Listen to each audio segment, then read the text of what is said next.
Kedai Embara, karya Manik. Bayangkan setelah tutup mata, warna tiada,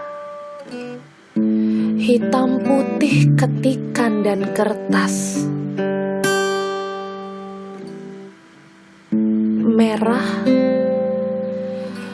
bungkus renyah lidah, biru tangkup alir air,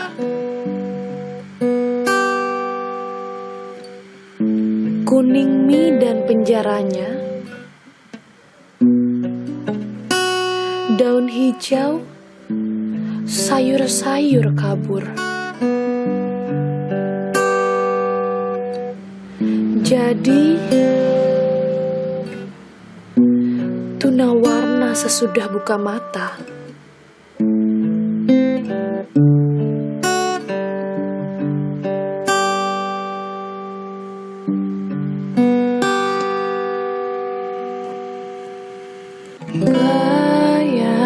Bayangkan setelah buka mata, warna berbeda kopi sulit dikenali. Lampu jalan berwujud bayang, permata tak lebih dari kerikil. Dan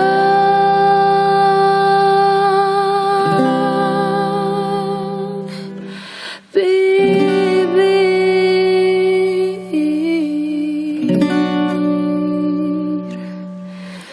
kehilangan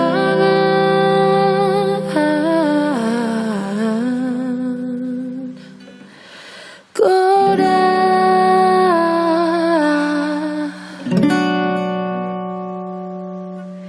Jadi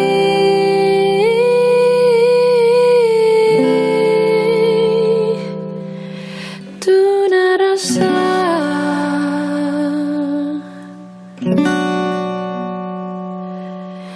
sesudah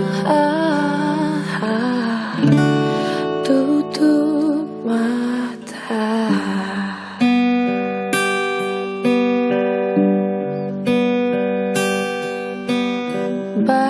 Bayangkan setelah kedip mata, warna seperti sedia kala, wajah sendiri tak dilupa. Ragu langkah di penyeberangan kota hilang, awan selalu pantulkan suasana. Panas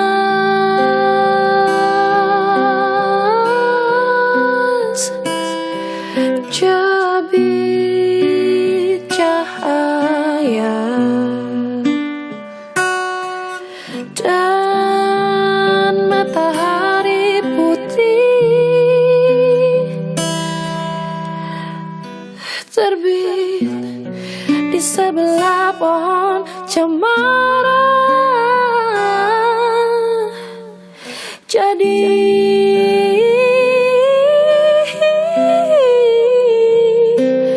tuna karsa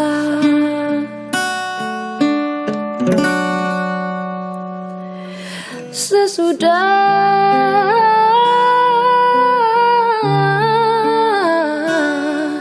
tatap mata.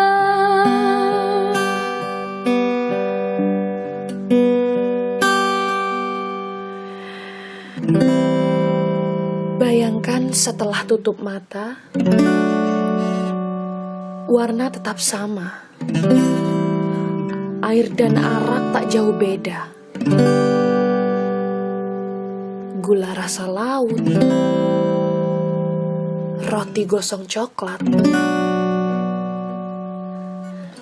aspal sepupu dekat tanah basah.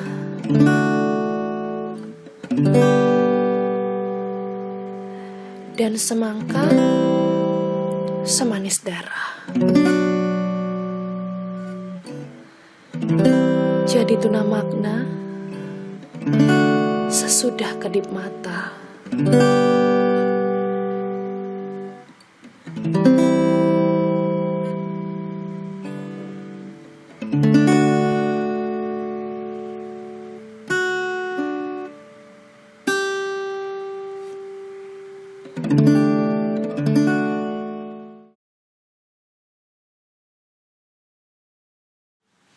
Budak Wangi Kesayangan Sang Dewi, karya Devi. Daun-daun Kamboja menggigil menerjemah lembut bisikan angin. Dalam diam, para dwarapala, patung-patung penjaga memasang mata awas menyisir pekatnya malam. Langit tampak tenang dan terang. Gerombolan bintang menunggu sabar waktu berjaga, menemani kepuh tua yang masih berdiri dengan gagahnya di tengah barikade kepuh muda. Suara ditelan malam sunyi. Bahkan jangkrik-jangkrik sombong yang kerap memamerkan merdu suaranya pun hanya bertengger penasaran di atas hamparan rumput setinggi mata kaki. Sisa-sisa pengabedan berserak hangus, masih meninggalkan aroma samar kayu tersantap sang apni. Sepasang mata menyapu sekitarnya penuh resah. Tak tampak apapun di balik ranting-ranting pula. Begitu pula jalan tanah yang dijejak, langkahnya seperti terbang. Rambut coklat sebahu menari liar sering, tolehan cemas dan cepat. Nafas tersengal, sekat di dada yang ditekannya erat, entah berlari terlalu cepat atau melayang. Tubuhnya mengarah tak terkendalikan ke arah candi bentar, dengan penerangan lampu 5 watt temaram. Dua dwarapala saling berbisik. Ini dia. Bisik-bisikannya tidak terdengar oleh tubuh penuh keringat dingin yang akhirnya menjejakkan kaki di antara mereka. Tubuh itu seperti bukan miliknya. Kakinya tak lagi menurut. Langkah yang seharusnya berbalik menapak lurus ke dalam candi bentar. Sekarang tidak ada pertanyaan tentang di mana tubuhnya dipaksa hadir. Pintu dari besi tipis membuka sendiri grendelnya, memberi perintah untuk sesegera mungkin menyurup ke hadapan Padma Capa.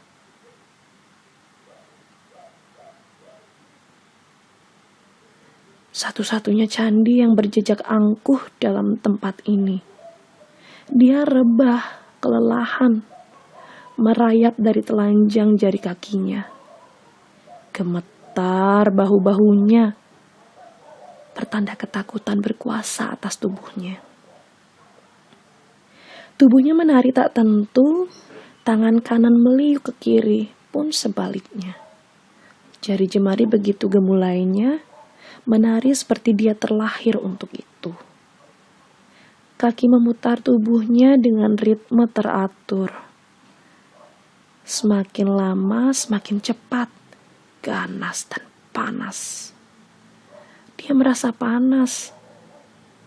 Pinggulnya lelah, kaki tanpa alas kaki kebas. Erangan demi erangan meluncur dari bibir penuh tanpa gincu merah yang biasa dia pulaskan. Menari dan terus menari, raganya tak turut perintah berhenti. Di tengah sapaan dingin malam, tubuh si gadis merespon suara angin yang tiba-tiba bertiup berputar menderu, memainkan nada-nada menghentak. Hentakan demi hentakan dia mendadak, mengibaskan rambut ke depan ke belakang berirama. Menjulur lidahnya, melompat-lompat Payudaranya seperti akan mengelupas dari dadanya. Ar! Teriakannya terlepas, tak mampu ditahan kerongkongannya yang kian kering. Sekujur tubuhnya bermandi keringat. Celana pendek dan kaos tak berlengan menempel basah di atas kulitnya yang coklat. Terengah-engah di bawah sorotan bulan, gadis itu menarik, melipat tubuhnya, lalu memeluk erat kedua kakinya. Dia menatap candi di hadapannya penuh amarah.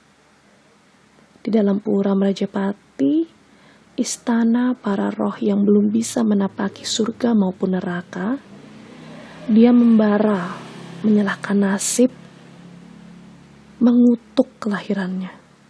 Apa salahku? Kenapa harus aku? Geramnya. Menangis di hadapan simbol sang dewi terseduh, tertekan.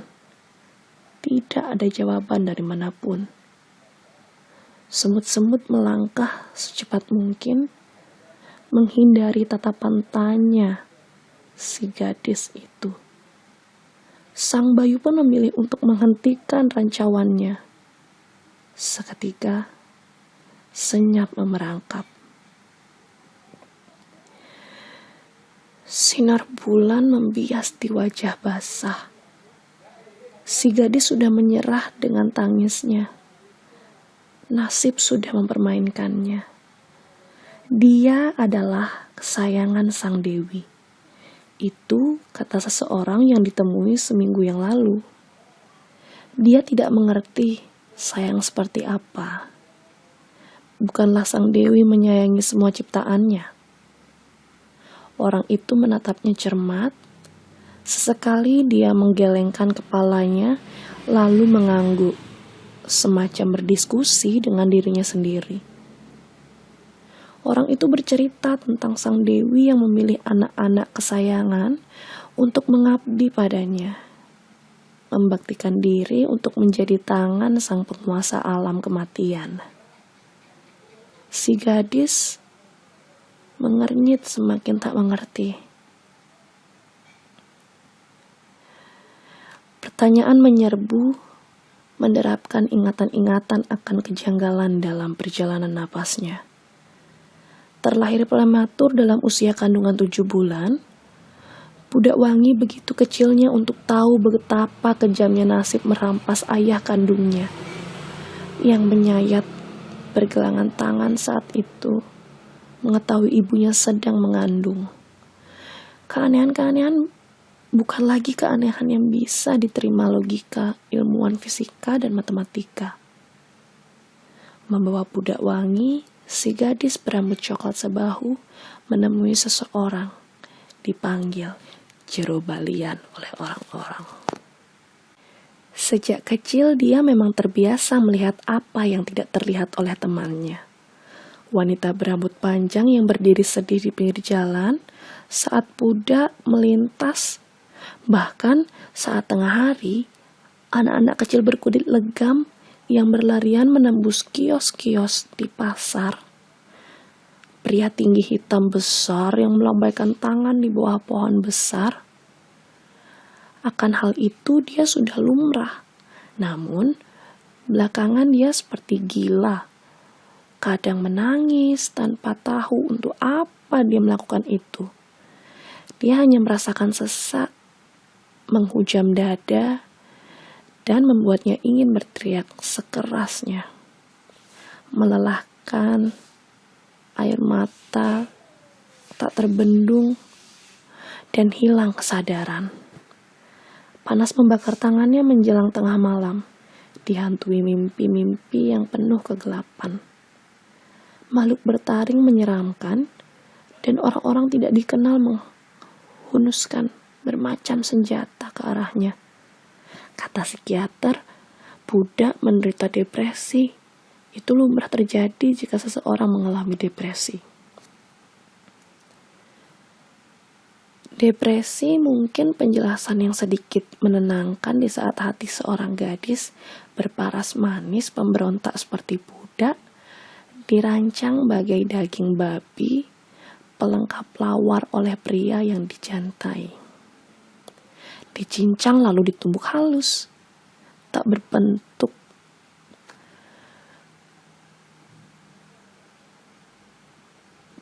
Budak meluncur jauh menggapai kosong udara. Sahabat-sahabat yang senantiasa menopang pun tak mampu menahan ambruk jiwanya. Hanya hembusan asap rokok serta tegukan demi tegukan alkohol yang masih bisa meringankan otaknya. Hanya sementara. Dia tidak pernah beruntung pasal asmara. Beberapa laki-laki yang mendekati hanya menginginkan tubuhnya yang memang sintal. Sementara yang lainnya membagi hati kepada perempuan lain. Pedih memang. Namun, kali ini bukan depresi. Jerobalian menyalakan dupa dan mulai memejamkan mata. Di depannya tumpukan canang, sesajen orang-orang yang datang padanya tersusun seperti undakan pendek. Bibirnya mulai menerapkan mantra. Udara tiba-tiba semakin dingin. Budak bergindik, dirasakannya hembusan aneh memenuhi seisi ruangan yang disebut kamar suci. Jerobalian mulai meracau suaranya, berubah halus dan dalam. Suara seorang wanita, dia berbicara dengan bahasa berbeda, namun budak mengerti setiap kata yang terucap. Sesuatu merasuki laki-laki tua itu. Apapun itu, nada kerinduan tersampaikan dengan jelas. Sang Dewi telah meminjam raga Jerobalian, sang Dewi pemberi dan pencabut kehidupan. Dia yang mempunyai banyak wujud, penguasa makhluk hidup maupun tak kasat mata. Permintaan sang Dewi adalah perintah. Itu yang dikatakan Jerobalian saat beliau kembali pada raganya. Budak harus menjadi anak yang patuh pada titah sang ibu. Tidak terbantahkan, sang Dewi meminta anak gadis kesayangannya yang pemberontak itu untuk menjadi putih, bersih, bertugas atas namanya. Jadi, aku harus menjadi pemangku melayani umat? Tanya budak lemah menutup tato-tato abstrak pada lengannya. Dalam benaknya, menjadi seorang pemangku, seseorang yang berpakaian serba putih dan melayani umat di pura adalah hal yang di luar nalar. Tak pernah terpikirkan oleh gadis yang sembahyang hanya jika ibunya mengingatkan ini untuk berlakon seperti itu. Hidup adalah kebebasan. Tuhan bukan tujuan utamanya. Bagaimana sang Dewi bisa memilih gadis sepertinya? Bukan hanya itu, Gek Ayu. Anugerah di dalam tubuhmu harus digunakan menolong orang. Jelas Jerobalian. Namun, anugerah tersebut harus dibarengi dengan penyucian dirimu, Gek Ayu. Jerobalian berdeham, melonggarkan tenggorokannya. Budak seperti ditarik ke atas, lalu dihempaskan dengan keras ke tanah. Anugerah, penyucian diri. Sejauh yang dia bisa dan dia ingat, budak tidak pernah meminta tuah yang mengharuskan dia melakukan penyucian diri. Dia tidak suka hal-hal yang merepotkan. Telinga budak berdengung ketika Jerobalian menjabarkan apa maksud beliau tentang penyucian diri. Budak harus melambaikan tangan pada kebebasan dan perlahan melanglang menjauh.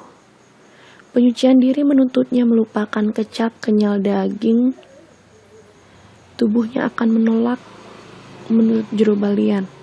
Alih-alih menikmati dunia gemerlap yang selalu membuatnya pulang dalam keadaan setengah sadar, budak diwajibkan melakukan meditasi guna mengendalikan api yang menjalar liar di dalam tubuhnya.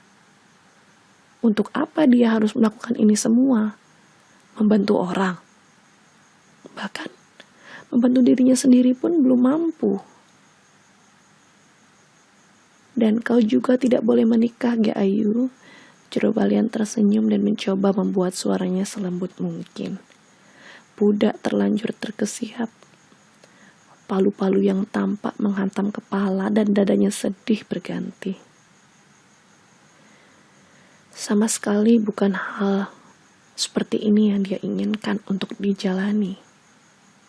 Terkurung, terisolasi, terbentengi, mata-mata indahnya membalak. Itu hak asasi saya untuk menikah. Erang Pudak disakiti bukan lantas membuatnya tidak ingin merasakan lagi belayan laki-laki. Dia tetaplah perempuan yang nikmat merasakan sentuhan tangan seorang kekasih menjelajahi setiap inci kulitnya.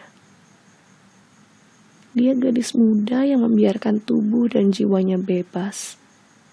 Akan tetapi, kelak dia juga ingin menjadi seorang ibu. Ayu, orang-orang lain menjalankan banyak ritual untuk mendapatkan anugerah ini, menjadi perantara antara sang dewi dan umatnya.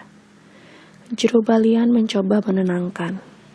Beliau tahu badai topan sedang bergemuruh, melunyah, menerjang sel-sel dalam diri Pudak Wangi. Dia bukan orang lain, dia adalah Pudak Wangi. Mungkin banyak orang lain terlihat hebat saat mendapatkan tuah dari sang dewi, tapi bukan dirinya. Pikirnya jika sang dewi memang benar menjadikan dia sebagai anak kesayangan, beliau tentu memberikan kebahagiaan bukan penjara. Lagi pula, beliau yang digadang-gadang menyayanginya lebih dari yang lain tidak pernah muncul. Bahkan saat cobaan hidup yang dia jalani lebih berat dari gadis seusianya, dari mana dia bisa percaya? Penolakan tergambar jelas di permukaan wajah Pudak. Dia sungguh tidak mau. Pudak berpamitan pada Jerobalian yang memandangnya iba. Belum lagi malam, tubuh dan kepalanya terasa begitu berat. Amarah memenuhi setiap pori-porinya. Tidak ada yang tahu bagaimana sang dewi memilih anak kesayangan. Mengapa tidak dibiarkan saja anugerah ini pada mereka yang benar-benar ingin? Pudak menjerit di bawah guyuran shower. Bulir-bulir tercemar. Air mata asin menetes deras. Mengalirkan caci dan umpatan pada hidup. Pada sang dewi. Namun, dia tidak lagi punya pilihan untuk melarikan diri. Gerimis tergelincir setitik lalu setitik dari gumpalan awan yang lelah bergelayut pada langit suram. Bintang-bintang merayap pulang di balik pekat. Burung-burung hantu mengintip dari celah-celah dedaunan pohon pule. Itu dia gadis bodoh yang menolak sang dewi. Bisik-bisik burung hantu putih menggelengkan kepala ke kanan, menatap lekat Pudak yang duduk tak bergerak di bawah gerimis. Tidak ada yang bisa menolak, kau tahu? Balas burung hantu hitam pekat sambil menelisik bulu basahnya. Angin menderu berputar, merangsek ke dalam pura. Berhenti tepat di depan Pudak yang terdiam.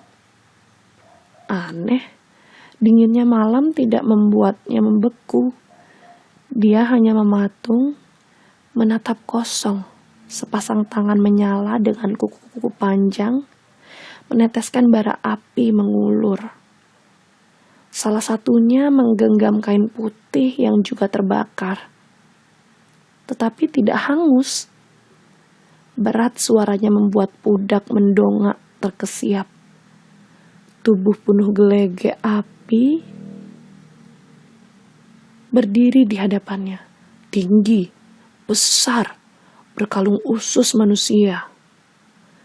Dengan taring panjang dan mata membelak, berapi-api, menggetarkan tubuh Pudak. Sang ibu Rintih pudak lemah, sang dewi terkekeh berat. Lelehan bara menetes dari hidung, mulut, dan telinga. Api seluruh tubuhnya adalah api, namun pudak tidak merasakan panas. Kain putih dikibaskan di atas kepala pudak yang dihujani gerimis.